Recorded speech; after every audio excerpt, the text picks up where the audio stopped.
नमस्कार, खेत खजाना में आपका स्वागत है। आज 16 मार्च है और दिन है बुधवार। इससे पहले कि सरसों पर और कपास पर, कॉटन पर चर्चा शुरू करें, आपसे निवेदन कि आप इस चैनल को सब्सक्राइब कर लीजिए और सब्सक्राइब करने के साथ साथ बेल आइकॉन की घंटी जरूर दबाइए ताकि वीडियो अपलोड होते ही सबसे पहले आप तक पहुंच सके।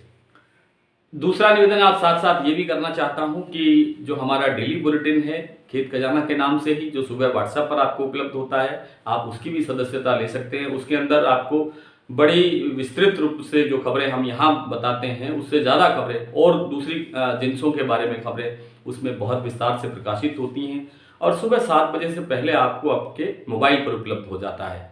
उसकी जो मेंबरशिप है या उसका जो साल भर का खर्च है वो प्रतिदिन 1 कप 10 रुपए का जो 1 कप चाय का आता है उससे भी कम खर्च पड़ता है। मतलब आप 1 कप चाय का जितना इस खर्च से कम पैसा खर्च करके आप 1 साल भर प्रतिदिन का अपडेट ले सकते हैं उस समाचार पत्र के माध्यम से। बात शुरू करते हैं सरसों में। सरसों में आज एक अच्छी खबर है कि एक देश में संस्था बनी हुई है जिसका नाम है मोपा। मोपा मतलब mustard oil producers association of India और इसके राष्ट्रीय अध्यक्ष हैं बाबूलाल जी डाटा, क्षमा करें, बाबूलाल जी डाटा उनका नाम है।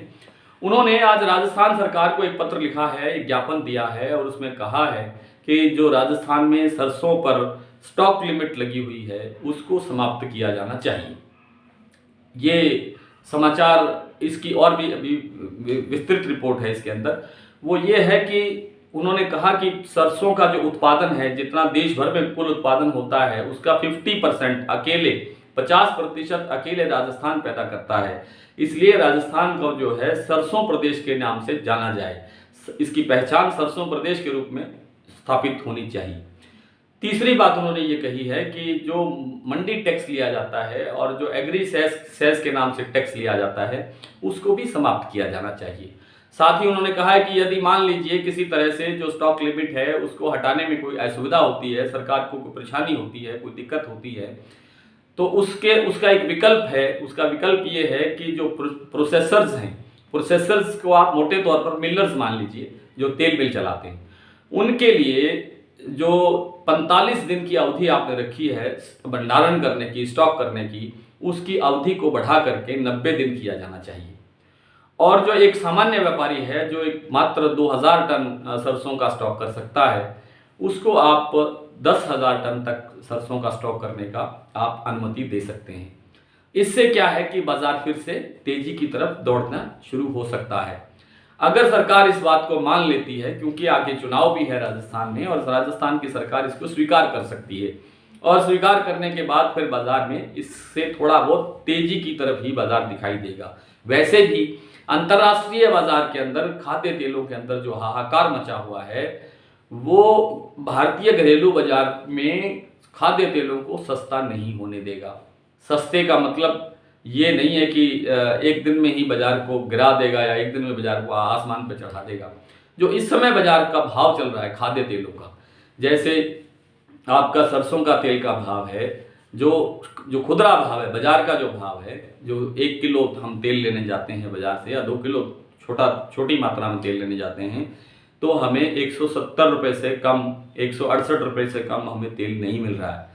लेकिन इंटरनेशनल, क्षमा करें, लेकिन जो एक कंपनियों का एक स्टैंडर्ड जो रेट होता है वो आज जैसे इसका आपका जयपुर का जो आज एक्सपेलर भाव है वो करीब 146 रुपये के आसपास है। तो ये इससे ना तो कम होगा ज़्यादा और ना इसमें ज़्यादा तेजी आएगी फिलहाल एक बार।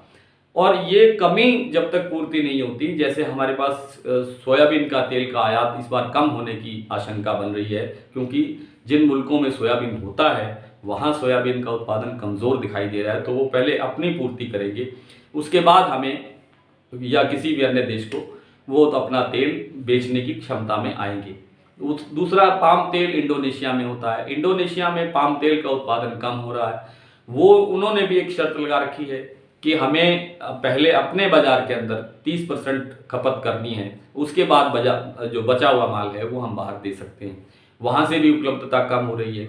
यूक्रेन से जो हम सूरजमुखी का तेल ले रहे थे उस पर अभी एक तरह से आप यूँ समझिए कि बाधित ही है, रुका ही हुआ है।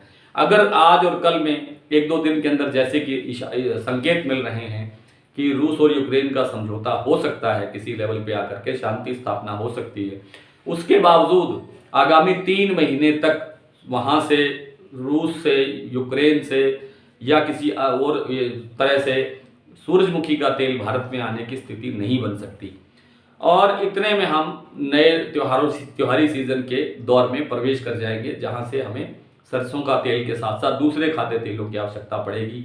उपलब्धता हमारी, मैं बार बार निवेदन कर चुका हूँ कि हम भारत में केवल 30 से 35% तेल ही हम प्रोडक्शन कर पाते हैं, बाकी सारा तेल हम 70% तक हम बाहर से आयात करते हैं। इसका एक ही तरीका है कि सरसों का और दूसरी तिलहन फसलों का जो बिजाई क्षेत्र है, जो रकबा है, वो बढ़ाया जाना चाहिए। और वो एक ही तरीके से बढ़ सकता है कि इन फसलों का जो भाव है, जैसे अब ठीक ठाक भाव मिल रहा है, और अच्छे भाव दिए जा सकते हैं। सरकार और अच्छे ऊंचे स्तर पर जा करके MSP तय कर सकती है। इतना भाव तो किसान को मिलना ही चाहिए। किसान जब तक आर्थिक रूप से मजबूत नहीं बनेगा या आकर्षित नहीं होगा, तब तक वो बिजाई के क्षेत्र में इन फसलों को बढ़ाने की तरफ नहीं चलेगा। किसी न किसी तरह से उसे आप कोई ठोस योजना आपको देनी पड़ेगी। बातों से, भाषणों से काम चलने वाला नहीं है। आज सरसों का बाजार सुबह कुछ कमज़ोर खुला, 10-12 रुपये कमज़ोर खुला भरतपुर। जयपुर का भाव भी 50 रुपये के आसपास कमज़ोर खुला।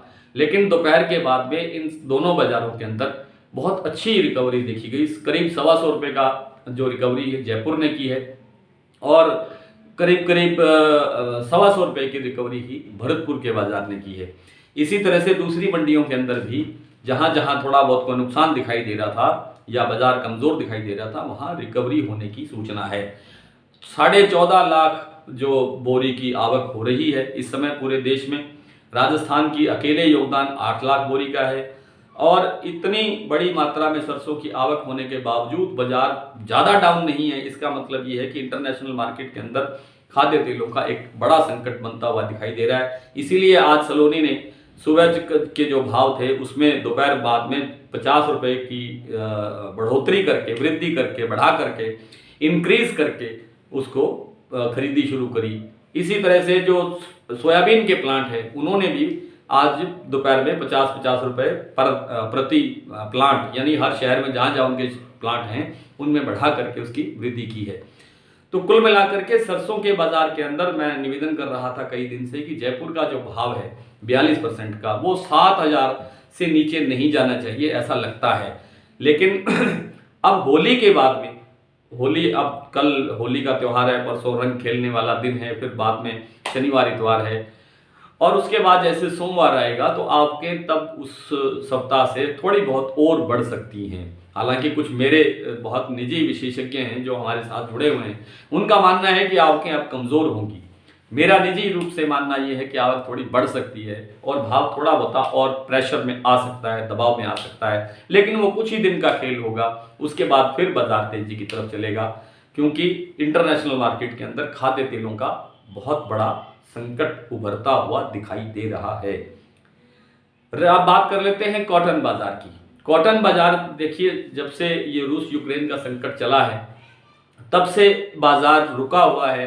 रुई का कारोबार नहीं होने से स्पिनिंग मिलों का कारोबार नहीं चल रहा है, जिनिंग मिलों का कारोबार नहीं चल रहा है।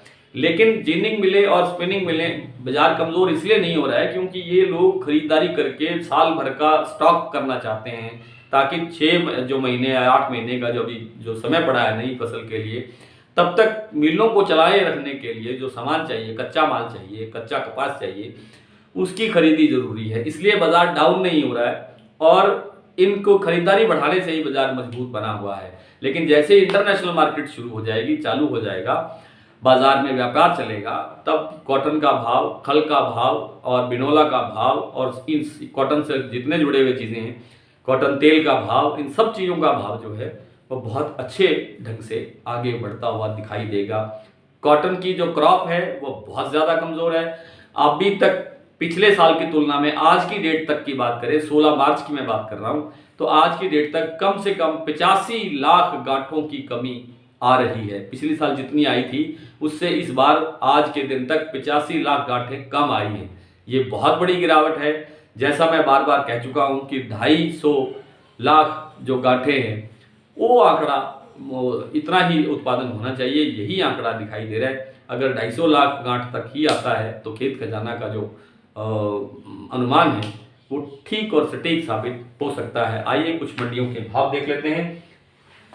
आज भरतपुर का भाव सुबह खुला था 6,582 रुपये और इस समय भाव है 6,700 रुपये। जयपुर सुबह 6,975 रुपये पर खुला था, इस समय भाव है 7,075 रुपये से लेकर के 7,100 रुपये।